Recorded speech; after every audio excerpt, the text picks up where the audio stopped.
Bonjour, bienvenue sur le premier opus DVD Close Combat. Nous sommes ici au nom de la Fédération des clubs de Close Combat.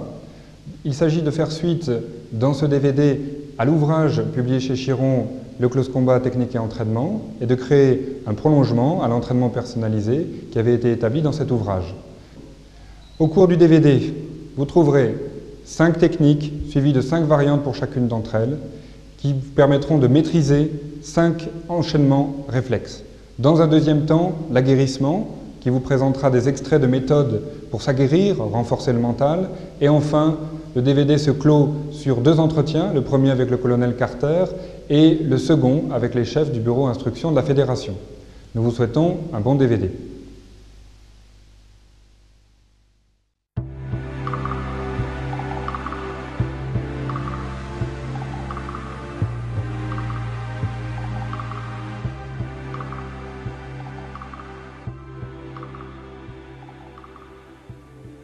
Close Combat, technique et entraînement.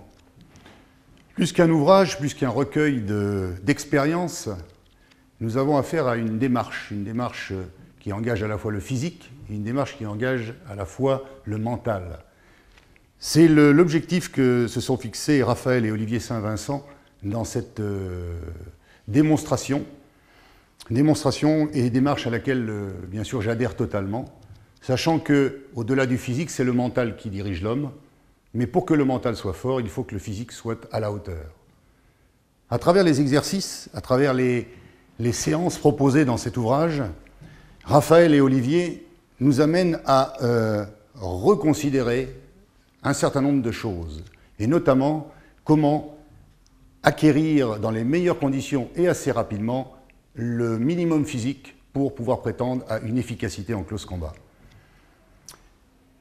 Une fois cette acquisition physique obtenue, c'est la démarche mentale, c'est-à-dire tout le processus qui va être nécessaire pour arriver à éveiller chez le combattant, chez la combattante, puisque les femmes sont concernées autant que les hommes, à une véritable vigilance, une vigilance qui est, selon moi et selon ma propre expérience, la clé de la survie, la clé de la réussite en close combat.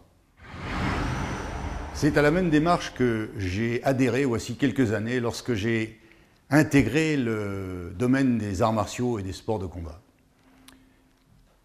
Cette recherche d'abord de l'équilibre physique, l'équilibre mental, cette recherche de l'absolu par rapport à des situations qui peuvent être dangereuses, autant pour celui qui les vit que pour celui qui y participe. J'ai, à travers mon expérience personnelle, eu le loisir, pour ne pas dire le privilège, de me retrouver dans des situations où le close combat, les arts martiaux, la self-défense m'a particulièrement bien servi. Que ce soit au Liban, pendant la guerre, dans les années 84-85, que ce soit dans les Balkans un peu plus tard, les acquis que j'ai pu obtenir dans cette démarche martiale, dans cet entraînement, dans cette pratique, m'ont permis de toujours faire face dans les meilleures conditions. La seule preuve en est le fait que je sois encore ici aujourd'hui et toujours vivant. C'est à cela même que je vous invite à travers ces pratiques. Alors bien entendu, me direz-vous, on peut devenir très très fort, mais est-ce que l'on est capable de faire face à toute situation en tout temps? C'est l'une des modalités principales, pour ne pas dire la première nécessité pour un combattant, de rester toujours vigilant, c'est-à-dire de gérer l'instant. Quand vous êtes dans l'instant, vous êtes susceptible de pouvoir toujours faire face à une situation. Si vous n'êtes plus vigilant, c'est terminé. Alors qu'est-ce qu'être vigilant, direz-vous? Être vigilant, c'est simplement avoir conscience du présent. Lorsque l'on se retrouve dans un bar, lorsque l'on se retrouve dans un restaurant, lorsque l'on se retrouve entre amis pour une partie, ou simplement en balade en forêt avec sa famille, c'est toujours la même démarche. Savoir que le présent est le présent et que c'est l'instant qui compte. Vous allez vous entraîner pendant 20, 30, 35 ans, 38 ans pour moi. Si vous n'êtes pas présent dans l'instant où vous subissez une agression, vous aurez les problèmes et vous n'aurez travaillé pour rien.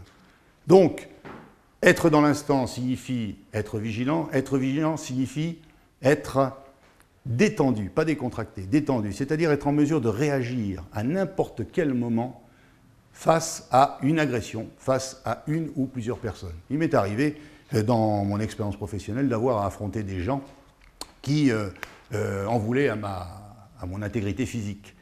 Eh bien, si je n'avais pas eu, à ce moment-là, les acquis collectés à travers toutes les pratiques martiales, puisqu'il n'y a pas d'hommes forts, il n'y a que des hommes entraînés, il ne m'aurait pas été possible de faire face à la situation et eh bien de neutraliser un, voire plusieurs adversaires, comme ça m'est arrivé à plusieurs reprises.